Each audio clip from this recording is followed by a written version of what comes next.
Snow came early that year over Black Hollow, sweeping down from the Wind River Range like a white tide devouring the valleys. The day had started gray and dim, and by dusk the world had turned ghostly. Pines bent under the weight of frost, rocks wore thin veils of ice, and the sky sagged low as if tired of holding back the storm. In that endless quiet stood a single cabin, crouched on a ridge above the creek, smoke rising weakly from its chimney. Inside that cabin lived Mara Dwire. The mountain folk said she was part spirit, part sorrow, and all alone. Once years ago, she'd been a bride, a small wedding at the mining camp chapel where her husband, Elias Dwire, worked the mountain's veins of silver. He'd kissed her with soot still on his face and promised her a cabin of their own, where no man could ever touch what was theirs. He kept that promise, but the mine took him before the first winter was over. The collapse at Bear Ridge Mine had buried 23 men alive, and though the company sealed the shaft and called it an act of God, Mara had never believed that. She'd waded through snow and thaw, tending the fire, her eyes always on the ridge. When spring came and no body was brought down, she built his grave herself under the lone pine, a wooden cross with his name burned into it, though her heart refused to believe he was gone. By the second winter, the miners who came up her way stopped knocking. They said she heard things, saw things. Wolves gathered near her cabin, not as hunters, but as sentinels. Travelers who strayed too close to her land sometimes vanished. A trapper once, a drifter twice. The sheriff said it was the blizzards. The locals said it was her. That evening, as the wind howled like a wounded beast, Mara stood by the window watching the snow fall thick and slow. Her fire burned low, throwing gold light across her face, a face marked by solitude and strength, the kind forged by mountains and grief. She stirred a pot of stew that barely simmered, and when the wind rattled the shutters, she lifted her eyes to the dark beyond the glass. "Soon," she whispered, as though speaking to the night itself.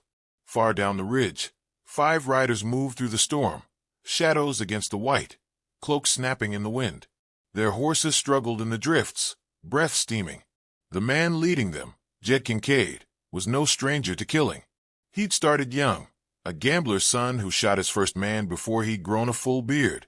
Now his name sat on wanted posters across 3 territories, marked with the words dead or alive.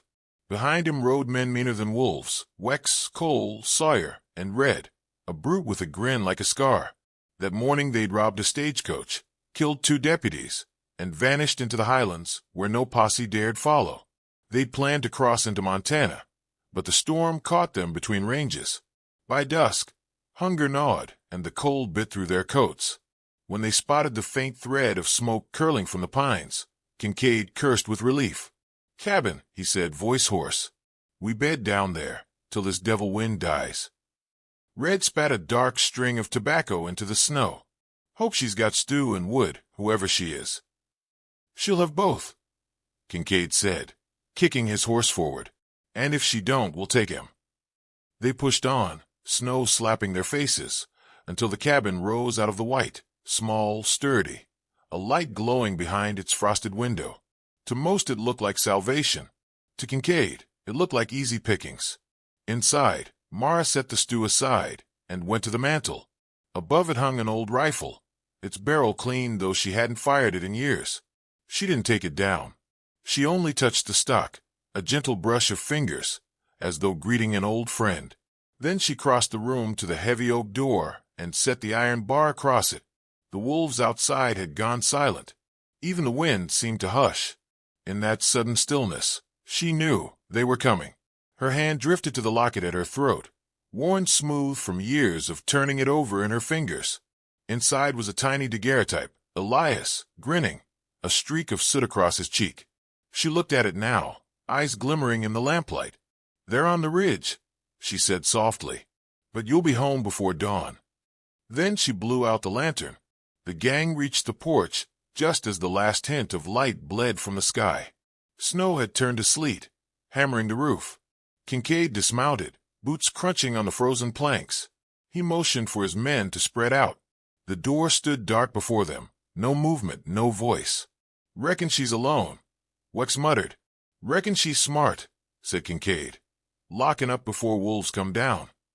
He raised a gloved hand and rapped hard on the door. Inside, Mara stood in the dark, heart slow, eyes calm. Her hand brushed the cold iron latch, but didn't open it. She could smell the storm on them, the sweat, the gunpowder. They were the kind that left graves behind them and didn't bother carving names. From somewhere deep in the cabin, deeper than the walls themselves, came a faint creak, like a floorboard bending under weight. She didn't turn. She only closed her eyes. "Not yet," she murmured. Outside, Kincaid hit the door again. "Open up, missy. We ain't here to harm you. Just need a roof for the night." His tone held the lie every outlaw used before drawing steel. When silence answered, he nodded to Red. The brute grinned, lifted his boot, and kicked the latch clean off. The door slammed open into darkness. The cabin's interior glowed, faintly from embers in the hearth. A kettle simmered over the coals, and beside it, 2 plates sat on the table. One with stew still steaming, the other empty but set, as if waiting. Kincaid stepped in, gun drawn. "Well, hell, ain't this cozy?" Mara stood by the fire, her shawl around her shoulders. She didn't flinch, didn't beg. "You best close that door," she said, voice even. "The cold don't belong in here." Something in her calm unsettled him, though he didn't show it. "Much obliged for your hospitality," he said, holstering his gun. "Name's Kincaid. Me and my boys'll stay till morning." Her gaze drifted to the snow blowing through the open door, then to the table. "You'll do what you will. But you should know. You don't take kindly to company." "Who's he?" Red sneered. Mara looked at him, a flicker of something strange, pity, perhaps.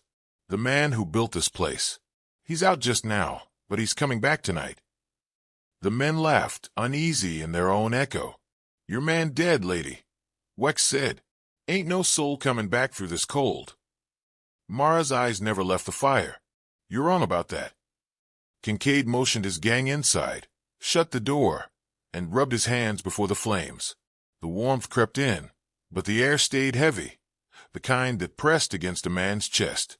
Somewhere in the rafters, the wind moaned, or maybe it wasn't the wind at all. "Get some stew, boys," Kincaid said. "We'll eat, dry out, and ride at first light." But as he spoke, the horses outside began to snort and rear, their hooves clattering on the frozen ground. Red cursed and went to check, opened the door just enough to glimpse the storm swirling black and white. "What in?" Something moved beyond the tree line, tall and slow, half seen through the snow.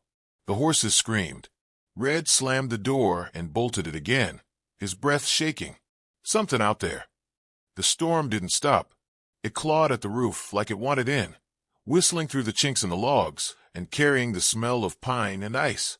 The cabin trembled under it. Inside, the fire sputtered low and gold, throwing uneasy light across the walls. Mara stood by the hearth, hands folded before her apron, calm as a prayer. The first blow came against the door.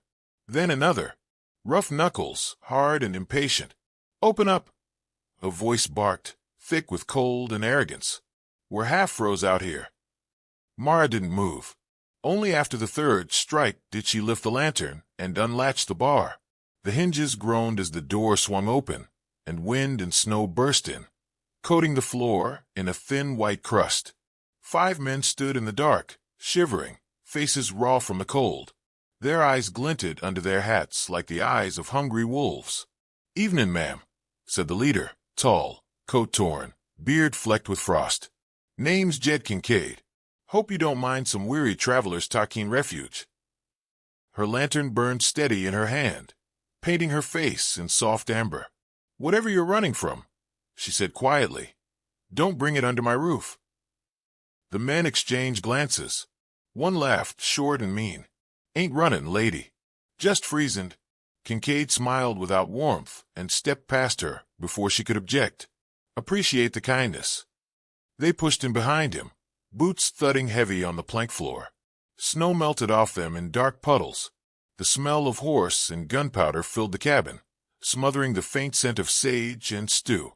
The cabin was small, tidy. Every corner spoke of careful hands. A quilt folded neat, dried herbs hanging from the rafters, a Bible open on the table. But what caught their eyes were the 2 plates laid out beside the fire, one half full of stew, still steaming, and the other clean but waiting. A chair had been drawn close, as though expecting someone to fill it. "Looks like we interrupted supper," said Red, the biggest of them, pulling off his gloves.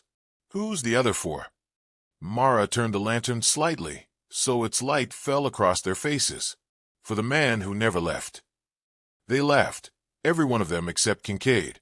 He studied her, not the madness people whispered about, but the composure. She looked like a widow who'd buried too much to fear anything human. "Sit," she said, and the way she said it wasn't an offer. The outlaws dropped their saddlebags and circled the fire, rubbing their hands. The storm outside rose to a howl. Red kicked the door shut. "Hell's teeth, it's colder in a grave." "You'll feel warmer soon enough," Mara murmured. She moved like someone used to silence. Her boots made no sound on the wood. She added another log to the fire and watched it catch, her face unreadable. Kincaid unbuckled his gun belt, but kept it within reach. The others tore chunks of bread from a loaf on the shelf and dipped it straight into the pot. "Much obliged, miss," Sawyer said through a mouthful. "Can't remember the last time I tasted something cooked." Mara only nodded. "Eat what you need. Then you'll sleep." Kincaid smirked. "You run in a hotel now." "I run a home," she said softly, eyes fixed on the flames. But only for him. That set them laughing again. Wex lifted his cup in mock salute. "To your ghost husband, then. May he haunt us gently." The wind moaned down the chimney, and for a heartbeat the laughter died. Something shifted in the ceiling, a dull thump, slow and deliberate. Wex froze with the cup halfway to his lips. What was that? Mara didn't turn. He don't like noise. Red glanced up toward the loft. "Ain't no one up there, is there? Best you don't go finding out." "Lady," Red said with a crooked grin, "I ain't scared of shadows." He grabbed a candle stub, struck a match, and climbed the narrow ladder. Each step creaked, disappearing into the gloom above. The others waited, their faces bright in the firelight. The sound of his boots echoed across the boards, then stopped. Silence. Kincaid's hand hovered over his revolver. "Red, you seeing anything?" No answer. "Red." A pause. Then the sound of the window latch snapping open. The wind screamed through the gap, followed by a single strangled cry, cut off like a rope gone taut. Then nothing. Sawyer lurched to his feet. "What the hell?" "Stay put," Kincaid snapped. The fire popped loud in the silence. Mara didn't move, didn't even blink. Her eyes were on the flames, as if the scream had come from another world. "He don't like trespassers," she said. Wex cursed under his breath, backing toward the door. "Lady, what kind of trick?" "Shut up," Kincaid growled. His voice had changed, the swagger gone, replaced by something rawer. He edged toward the ladder, staring upward. The candle had fallen on its side, its wax pooling by the rungs, flame trembling. No shadow moved above. "Red!" He tried again, quieter now. Only the storm answered, that endless whistle of snow and wind. Cole spat. Maybe he slipped outside. Windows open. Then why ain't there footsteps? Kincaid pointed to the snow at the door, smooth and unbroken. If he fell, we'd see where. The men looked from him to Mara. She stood motionless, her shawl tied around her shoulders. The lantern's light made her seem carved from the same pale wood as the walls. "Tell us the truth, lady," Sawyer said. "Who's up there?" Mara's voice was steady. "The man of the house." Sawyer barked a laugh, though his eyes darted toward the loft. "Ain't funny. I ain't trying to be." Kincaid took a slow breath. "We ain't here to start trouble, ma'am. We'll wait out the storm, then be gone. Whoever's up there, tell him to keep to himself." She looked at him at last, and there was something in her gaze, not threat, not fear, but the weary patience of someone who'd already seen too many men die in her home. He ain't mine to command. They didn't eat any more. The stew cooled. The wind battered the shutters, rattling them like bones. Outside, the horses stamped and whinnied, wild with panic. Cole peered through the window slit. "Can't see nothing. Snow's thick as milk." Kincaid didn't answer. His hand never left his gun. He kept watching the ladder, waiting for any sound from above. None came. Then, faintly, beneath the roar of the storm, came a slow drag across the floorboards, as if boots scraped wood from one end of the loft to the other.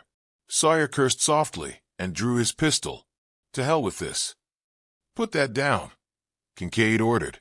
But the moment he spoke, the cabin door shuddered. Something hit it hard from the outside, once, twice. The horses screamed again, then fell silent. Kincaid motioned the men back. Stay sharp. The latch rattled. The wind forced a sliver of snow through the cracks. Then, as suddenly as it had begun, it stopped. Mara walked to the window, pulled the curtain aside, and looked out into the white. You should have kept riding, she whispered. The men turned toward her. What's out there? Wex asked. She let the curtain fall. Not what? Who? They heard it then, a low, deliberate footstep in the snow, circling the cabin. Another. Then another. Slow, measured, unhurried. Kincaid's mouth tightened. How many? Just one, she said. The fire dimmed to embers. Shadows crawled across the walls, twisting with the flicker of light. Sawyer backed up until he hit the table, his hand knocking one of the plates to the floor. It shattered, the sound sharp as gunfire. Sawyer's hand shook as he aimed toward the stairs. The shadows above moved again, slow, measured, the tread of something too heavy, too deliberate to be mere wind or ghost. His nerves snapped. The pistol roared, the shot slamming into the rafters, echoing like thunder through the cabin. Splinters fell. Then silence. The air itself seemed to stop breathing. Smoke drifted from the barrel in slow ribbons, twisting toward the ceiling. Kincaid's eyes stayed fixed on the staircase, jaw tight.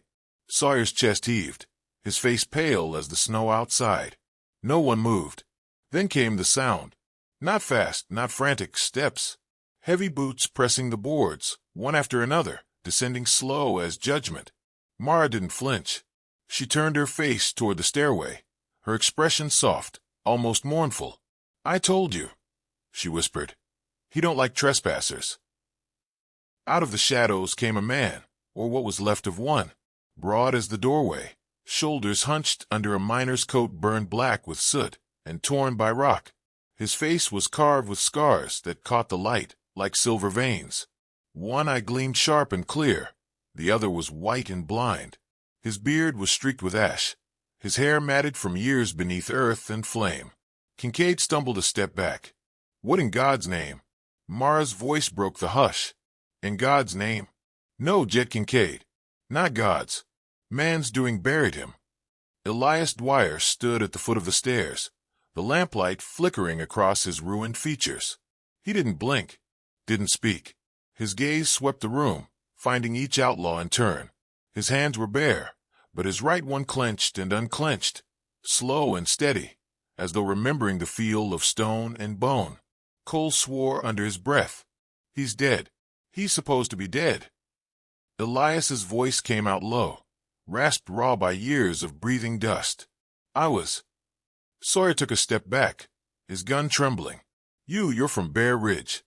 The miner's pale eye fixed on him. You were there too. Sawyer shook his head. No, I. Elias moved faster than any of them thought possible.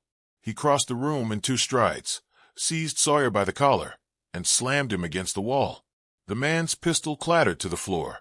You ride with the man who lit the fuse, Elias growled.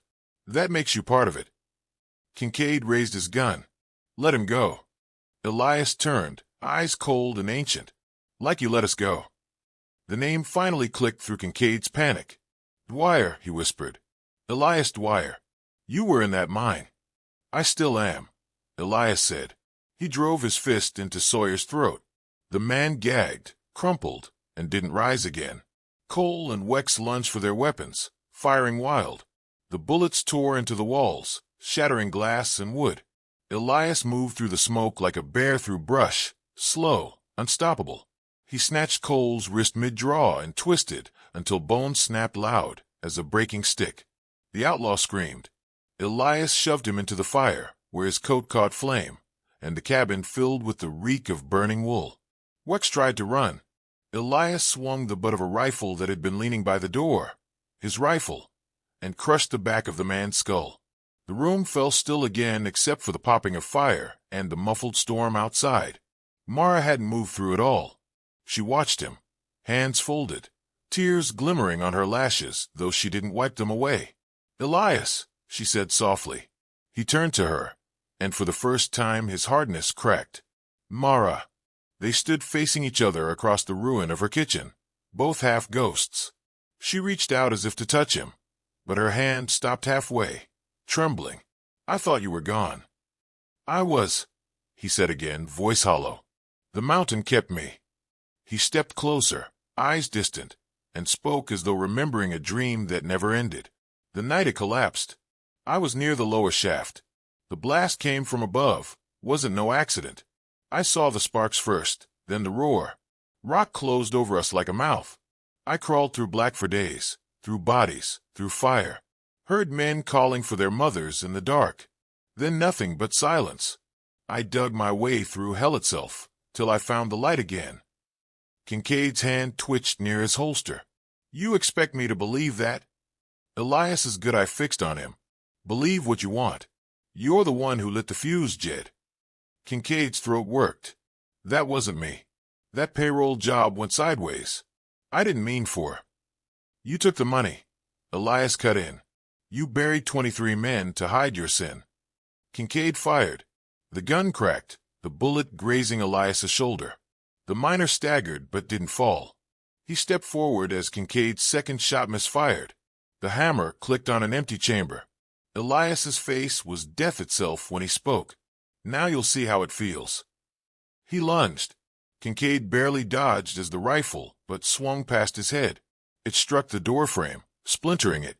Kincaid scrambled through the doorway into the storm, snow swallowing him whole. Elias followed to the threshold, breathing hard, eyes burning in the dim firelight. "Run," he growled into the wind. "But there ain't nowhere far enough." Behind him, Mara bent and picked up a fallen revolver. Her fingers were steady. She checked the chamber, then slipped it into her coat pocket. "You can't face them alone," she said. He turned to her, torn between rage and awe. "You shouldn't see this." "I've seen worse," she said. "When they took you." The words hung heavy, truer than any vow. She stepped past him into the night, her shawl whipping in the wind. Elias stared after her, then grabbed his rifle and followed. The world outside was white chaos. Snow spun in sheets, erasing the trail within seconds. Kincaid's men, those still alive, were running blind through the drifts, shouting each other's names, their voices lost to the gale. "Split up," one yelled. "Find the horses." They didn't realize there were none left. The storm had taken them, or something worse. Elias and Mara moved together through the blizzard, the lantern she carried glowing like a soul adrift in the dark. They didn't speak. The wind roared around them, carrying faint gunfire, then silence again. They found Wex first, crawling through the snow, half blinded by the cold.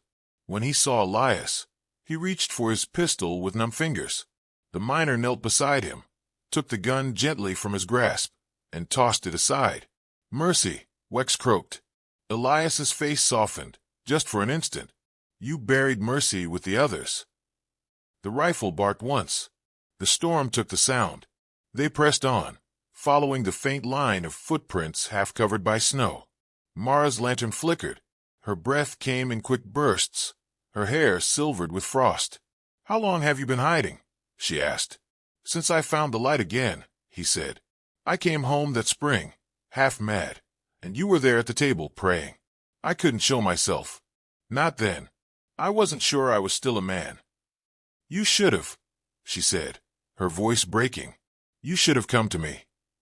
I couldn't drag hell into your house." "You already did." He looked at her then, the fire of vengeance cooling to something gentler, sadder. "I kept watch. From the ridge. Every night." "I know," she said. "I felt it." They didn't have time for more. Gunfire cracked from the trees. Bullets hissed through the snow, slicing close. Elias pushed Mara down behind a rock and fired back once, twice. The muzzle flashes lit his face in savage bursts. One outlaw screamed. Another fell silent. Night bled away slow over Black Hollow. The storm had spent itself, leaving the world drowned in silence and snow.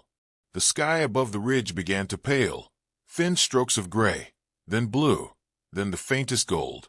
Every tree stood crusted with frost. Every rock gleamed like polished bone. No wind now, no sound except the slow drip of melting ice. Then came the gunshot. It cracked through the stillness, like the earth itself splitting open. The echo rolled down the valley, bouncing off cliffs and canyons until it sounded like 1,000 ghosts answering back. The birds didn't stir. The silence that followed was heavier than before, as if the world itself was holding its breath. On the ridge above the canyon, Jed Kincaid crawled through the snow. Blood smeared behind him like a trail of truth he could no longer bury. His right arm hung useless. His breath came in ragged bursts, and his eyes were wide with disbelief. The snow stung his face, but he didn't feel it. No man, he muttered hoarsely. No man should have come back from that hole. He reached the cliff's edge and looked down at the white abyss yawning below. The wind had scoured the canyon clean. Not even his own tracks remained. He tried to laugh, but it came out broken. Ain't possible, he rasped. He's dead. Been dead near 6 years. Bootsteps crunched behind him, slow, measured, steady. Kincaid froze, eyes wide. He didn't turn right away. He knew that sound. It was the sound that had haunted his dreams since Bear Ridge, the tread of a man who'd walked out of the grave. When he finally turned, Elias Dwire was there. The miner looked carved from the same rock that surrounded them, battered, scarred, blackened with soot, his coat torn and heavy with snow. His rifle was gripped firm in both hands, the barrel steady. He stood outlined against the pale sky, steam rising from his breath, one eye dark with life, the other blind and cold as marble. Kincaid's lips trembled.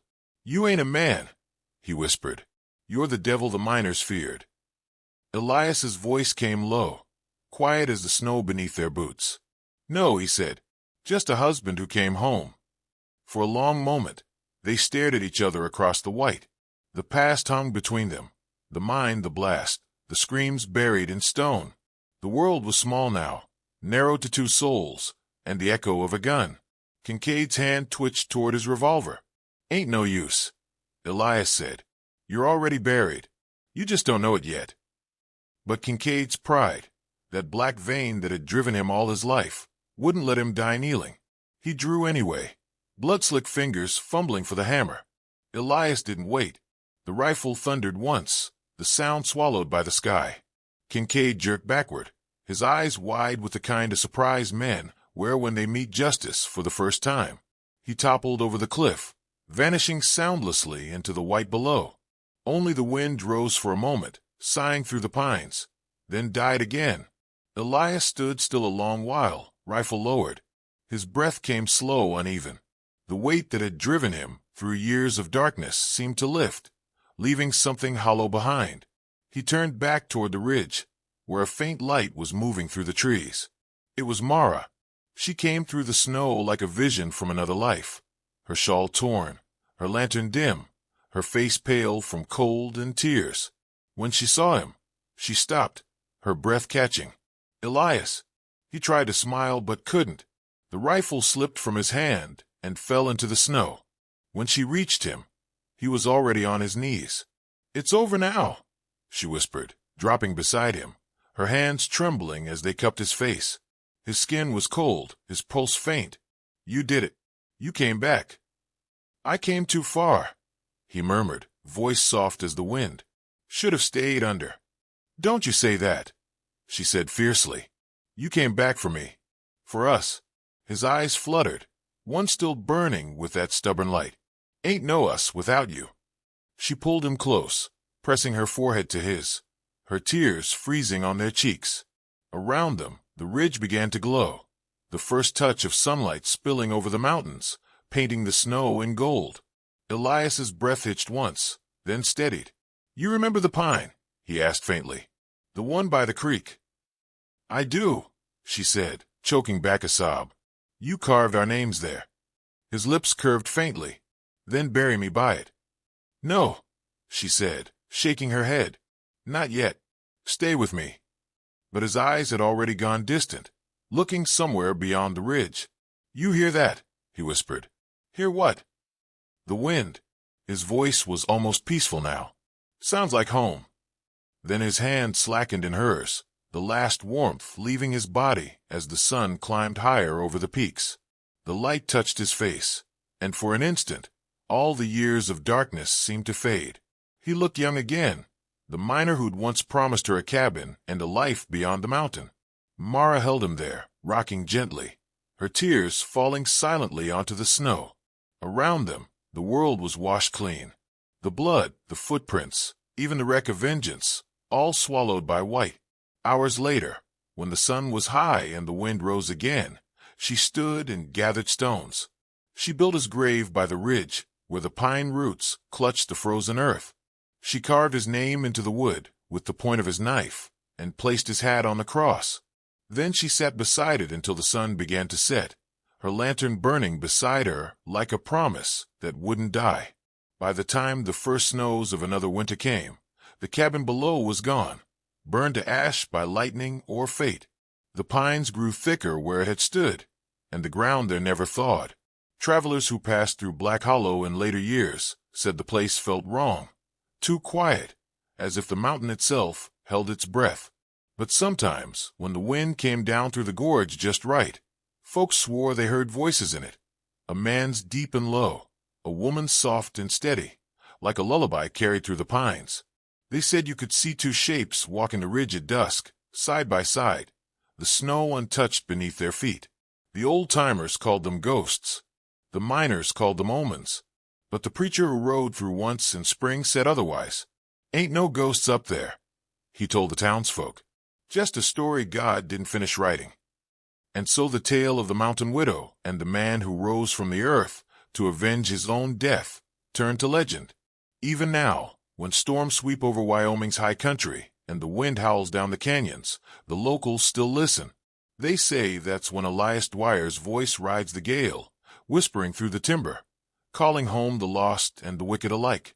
And when the thunder rolls across Black Hollow, the devils of men still tremble, because they know the mountain keeps what's hers.